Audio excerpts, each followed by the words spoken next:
Well, going into the 2026 election in Georgia, Republicans felt they had a massive, and I mean massive, opportunity to flip a seat that had been held by a Democrat since 2021. The GOP really saw this as an opportunity, not only to pick this seat up, but to expand the majority in the Senate in 2026. And all knowledge available to us right now told us that Brian Kemp in this race would be a GOP flip. He would put the GOP in the best position to flip this seat in 2026. But now, Brian Kemp announced just a week or two ago that he will not be running in this race, and Republicans are scrambling to find the best candidate to run and defeat Jon Ossoff. And although Brian Kemp is no longer a possibility for this race, I still believe that Republicans have a chance to flip this seat. I will concede the fact that it did get a bit harder. It got definitely harder to win this seat, but it is still doable. I'm not going to sit back and say that this is an automatic win. At the end of the day, Brian Kemp in this race or not, Jon Ossoff is the most vulnerable Democrat in the Senate. This is the most vulnerable seat for the Democrats going into 2026. It is one of two states that voted for President Trump in 2024 and has two Democrat senators, or has a Democrat senator or seat that is up for re-election. Georgia and Michigan. Michigan is a purple with a blue lean to it. Meanwhile, Georgia it's a purpley state with a Republican lean to it. Because like we said, it's a very interesting state. Like, don't get me wrong. It is a very interesting state. Go back 20 years and you see Georgia won by almost 12 points and almost 17 points. This was a Republican stronghold 20 years ago. It was a Democrat stronghold, and then it was a Republican stronghold. Jimmy Carter came from Georgia. This was look at this, 20 points for Bush Sr. in 1988. Go back to 76. Even though ultimately Ford lost this race right here, Jimmy Carter won the state of Georgia, 33 points. Look at this. You flipped almost every seat. Well, after a massive victory like this, it's like you're going to win states like this. It's like you flip a lot. You are flipping a lot. But ultimately, this is now a much more purpley state. And it's been a battleground state in almost every election in recent memory. And like we said, it's one of two states that voted for Trump in 24. They have a Democrat-held seat up for re-election in 26. And like we said, I would classify it as a purplish red state. The reality is they voted for President Trump in 2024 by about 2 percentage points. Biden won the state back in 2020 by roughly about 11,000 votes, which is about a quarter of a percentage point. But ultimately, at the end of the day, like we said, it is still a purpley toss-up state. And in this state, you know what matters? Candidate quality matters. Because look at this. Biden won in 2020 by about 11,000 votes. Fast forward to 2022. Very, very interesting thing that happened in 2022. You can see Raphael Warnock wins re-election by almost 3 percentage points over Herschel Walker in 2022. While at the same time, Governor Brian Kemp wins re-election by almost 8 percentage points. A much larger victory than he won in 2018 by only 1.5 points. You can see Brian Kemp winning by almost 8 points here. And for a purple state like this is a very healthy margin for a Republican. And a higher margin than Trump ever had in this state. Look at this. Trump won it by 5 points, lost it by a quarter of a percent, won it by 2. Trump didn't even get 5 percentage points. Kemp still had a 50% higher margin than Trump ever had. Almost an 8%, 7.5% percentage points right here. And you know why Raphael Warnock won re-election in 2022? It's because of weak candidates, poor candidate quality. You saw a spread of almost 10 percentage points from the top of the ticket, which was Brian Kemp in this race, and the next link down, which was Raphael Warnock and Herschel Walker in 2022. Weak candidates lose in close elections. Look what happened in Arizona with Blake Masters in 22. Look on the governor's side with Kari Lake. Look in 2024 and on the Senate side in Arizona with Kari Lake. Look in 2022, Pennsylvania. Someone who could almost be considered, their brain is not working properly, lost beat Mehmet Oz. Like these were winnable races here. All of these. Nevada was a winnable race, and I'm not going to say as much about Adam Laxalt. I have less issues with him. But Blake Masters, Kerry Lake, go to the governor's side. Look at this. Katie Hobbs won this election here. Tony Evers, Gretchen Whitmer won in Michigan. It was just not great. Not great candidate quality. Candidate quality really matters in these races, especially statewide races. And you can clearly see that because Georgia is currently represented by 2 Democrat senators. While at the same time, Republicans have a trifecta in the state government. And they've had it for roughly 20 years. Brian Kemp, you look at the lieutenant governor, the secretary of state, the insurance commissioner, the state auditor, they're all held by Republicans. You can see that the Senate in Georgia is held by Republicans. The House of Representatives in Georgia is held by Republicans. And, you put all of this together, you can see so clear as day why the stakes are so high in this race. And like we said, with Brian Kemp not running in this race, Republicans must nominate a Republican with broad appeal across the state. Someone who can appeal to suburban women and suburban men, college-educated men, or someone who's just not Marjorie Taylor Greene. Now, lucky for us, she announced right after Brian Kemp announced that he wasn't running that she also was not running in 2026, which was great. The reality is even in her home district, Marjorie Taylor Greene in District 14 ran behind Trump in many districts, even up to like 14 percentage points in a certain county. She ran behind Trump in one of the most conservative districts in America. And it was an absolute gift to the Republican Party. I believe it was from the Wall Street Journal or the New York Times, who actually had an article on this talking about how Trump was behind the scenes really trying to get Marjorie Taylor Greene to not run in this race. So that's a big thing to note there. Trump may have saved the Republicans in Georgia because she would have got absolutely destroyed. She would have won a primary. Like, you can see, she was leading most relevant primary polls with like 40 to 50% of the vote. But then you jump over to the general election, and she's getting smoked. The only Republican candidate where Jon Ossoff is consistently above 50 percentage points in these polls. The only other one was against John King. But Marjorie Taylor Greene, 51, 54, and 48. Well, at the same time, Brian Kemp is consistently beating Jon Ossoff by 3 points, 3 points, 6 points. No, that's 7 points. 7 points and 6 points. Just some massive, massive margins, obviously. Especially with all of these other candidates. With more name recognition, you're going to see these margins tighten down. Like, don't get me wrong. I'm not... Even if Brad Raffensperger was the nominee, which I think he'd be a horrible nominee, there's no way that he's getting 38%. No way. I say their floor is like 45. And that's like a great night for, astonishing night. Maybe even like 47 or 48 is their floor at the end of the day, especially when you look at a midterm, lower turnout. Georgia's a weird state where even the higher propensity voters are Republicans at the end of the day. That's something nationwide we've seen, is that Republicans have become less and less high propensity voters. They become less highly educated. They have been less wealthy individuals. But Georgia kind of bucks that trend when it comes to Republicans. There's been some data around that shows that the Republicans actually have higher propensity voters in the state of Georgia, so a lower turnout election would actually help Republicans in Georgia. I've heard some data around that. Now, obviously, we need to see how that plays out, but very different demographics compared to a place like Wisconsin, where you saw high propensity voters give it to Trump in 24, and then 4 or 5 months later, elect a liberal Supreme Court justice by, 10 percentage points? But ultimately what I'm getting at here is that I still believe Republicans have an opportunity to win this seat with I would say, generic Republican. I hate to use that term, generic Republican, but it's like, look at this. You see, but anybody basically is trailing Jon Ossoff. And then generic Republican is neck and neck with Jon Ossoff. And the interesting about this poll right here, this single poll, in this same poll right here, head to head, Jon Ossoff 44 and 44 with generic Republican.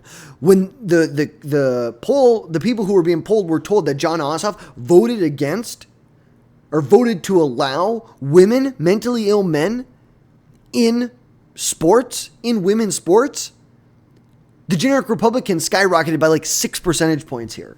So definitely something to keep in touch or keep in mind. You know, Trump ran in 2024. He ran on that big, he had a big, very successful ad campaign that was talking about how Trump is for you. Kamala Harris was for they and them.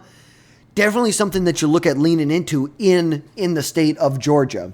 Something just to throw out there. And trust me, it is my wish, it is my goal. I'm going to make as many videos as I possibly can, just absolutely ripping on Jon Ossoff and how terrible. Like, I've got a whole lineup of videos lined up on how terrible Jon Ossoff is. We're going to get to more of that here in just a second, talking about the political liabilities for Jon Ossoff, which there's a lot. There's a lot of political liabilities. No matter how much they try and tell you, the New York Times tries to tell you he's a centrist. He may be a centrist on some policies, but when it matters, he is just as liberal as the rest of them. Like, let's not get this wrong. Remember, he told us that February 2024, Ossoff criticized the report of when Robert Hur's report came out, saying that he wasn't going to charge Biden because he was basically inept. He was an old, how would you say that? An old, I want to say frugal, but that's money-wise, frail man. He was feeble.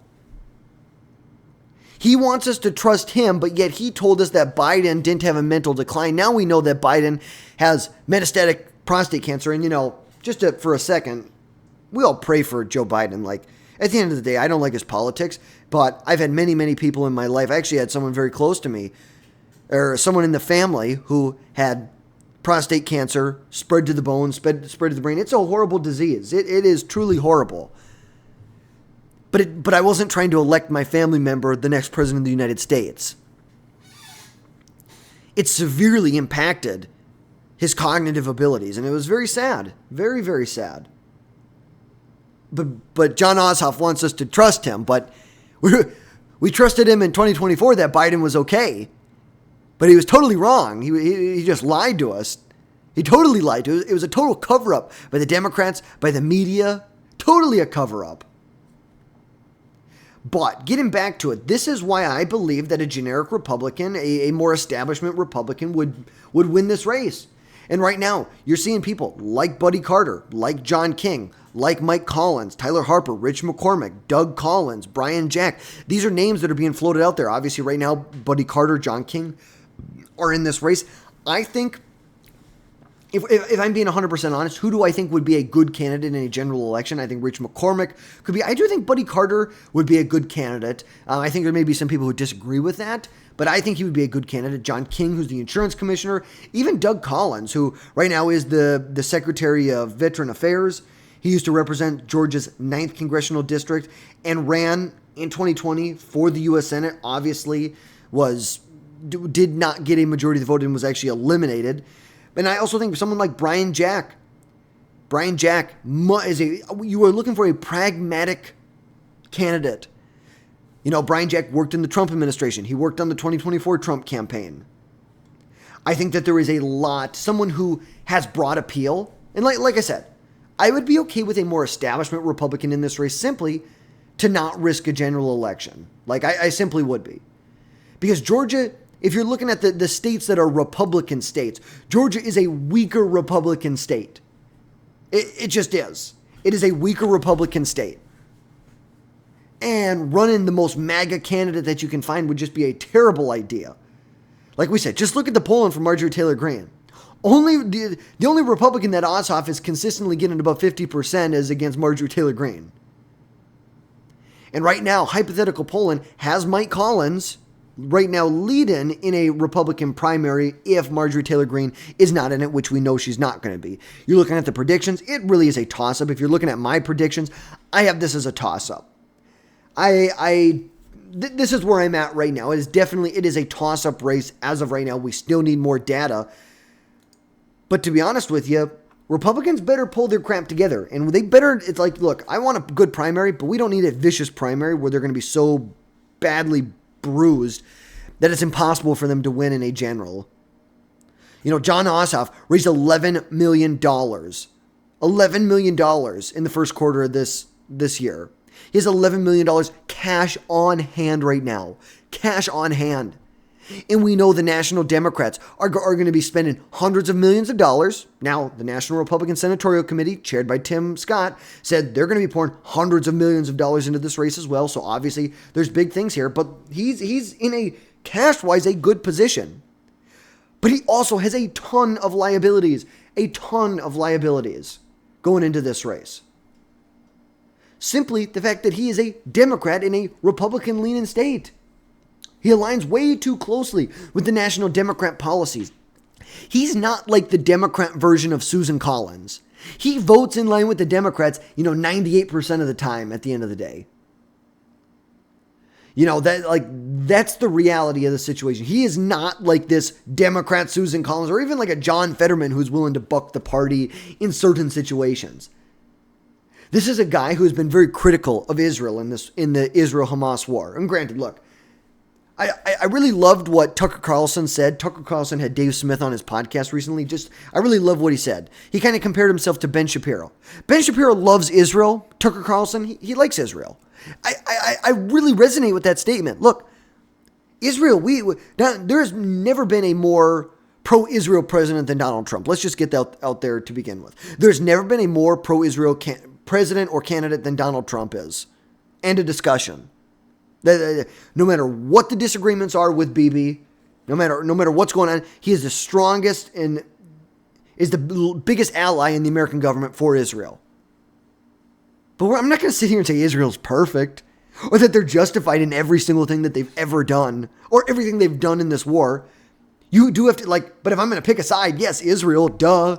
Israel was attacked by a terrorist organization. Of course I'm going to choose their side. It doesn't mean everything they did was great or perfect or that there hasn't been a ton of bloodshed in this. But at the end of the day, we know that Jon Ossoff voted to block an arms sale to Israel so they could defend themselves.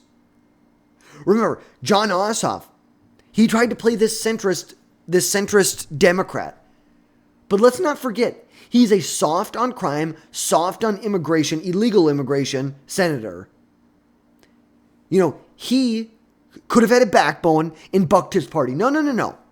He allowed over 10 million illegal immigrants to pour into our country under the Biden administration. Where was Jon Ossoff pressuring Joe Biden to do anything about this? Oh, we need legislation. We didn't need effing legislation. We needed a new goddamn president. We needed a new president.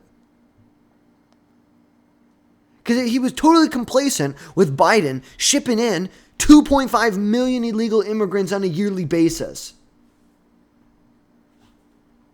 He was. He didn't stand up to the Democrats then.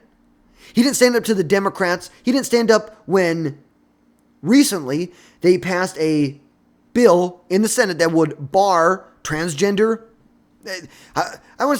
women, but mentally ill men who dress in women's clothing and put on makeup and try and look like a woman. They're not women, they're men who have a mental illness, and I wish them Godspeed in recovery. I hope they seek out help. But these are mentally ill men, and Jon Ossoff was okay with it. He was okay with them competing in women's sports, taking away trophies from young women. Huge liabilities for him. And then simply the fact that he is very, very anti-Trump. Very anti-Trump. And he is willing to already has come out and said that he wants to impeach Trump. He's ready to impeach Trump. Remember how that backfired? Impeachment has backfired on almost every party that has impeached the president in power. It backfired on Republicans in the late 90s. Democrats won the 98 midterms. It backfired on Democrats in 2019. You could even say it backfired on them in 2021 when they did it over the Capitol riots. But maybe it wasn't that. It was more that they then tried to prosecute him on crimes that basically didn't exist. There was no injured party, but yet somehow they're bringing crimes against Trump. They tried to convict him on this stuff. But at the end of the day, he's just very anti-Trump, and he has a lot of liabilities going into this race. And the fact that Republicans are going to spend hundreds of millions of dollars here. Hundreds of millions of dollars. He has a lot of issues. Hit him hard on immigration. hit him hard on his anti-Trump positioning, how he's not willing to work with Republicans. He's willing to stop Donald Trump however he can, even if Donald Trump is espousing views that he supports. And if we can get a generic Republican, even an establishment Republican, that would be great. That would be wonderful here. But so obviously, lots of liabilities for Jon Ossoff going into this race. So that is going to wrap things up for today, folks. Now, if you're new to the channel, if you've never watched this before, or if you have and you like what we're doing, look, I'm an independent journalist. I put out what my ideas are. I have no big corporate sponsors. And even if I did, they have nothing to do with my views. My views are my views, and if someone doesn't want to sponsor me, doesn't want to do business with me, that's on them. I'm not controlled by any billionaires. I'm not controlled by any large media corporation that's going to push down a narrative. I'm going to report on the facts that I find. Obviously, as you know, I'm a right-leaning individual. I like to think of myself as a common sense conservative.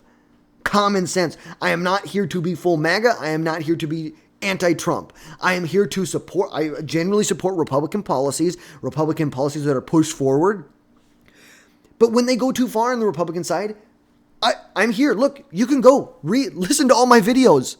Listen to what I've had to say on tariffs. Listen to what I've had to say on due process when it comes to illegal immigration. We need to get these illegal immigrants out. But you also have to follow the law at the same time. You are hurting yourself. Like I could go in for a long time, but like there's plenty of places. You know, Trump needs to refocus on the economy. Heavily refocus on the economy.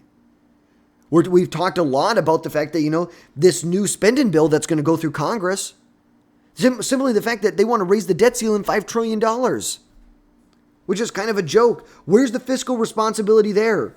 The fact that we need serious restructuring to our entitlement programs, Medicare, Medicaid, food stamps.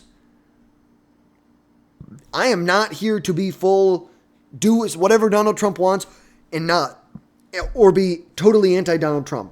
If there's something Trump does, I'm pro-Trump. If there's something Trump does that I don't like, I'm anti-Trump. It's just or anti-Trump policies. It's as simple as that.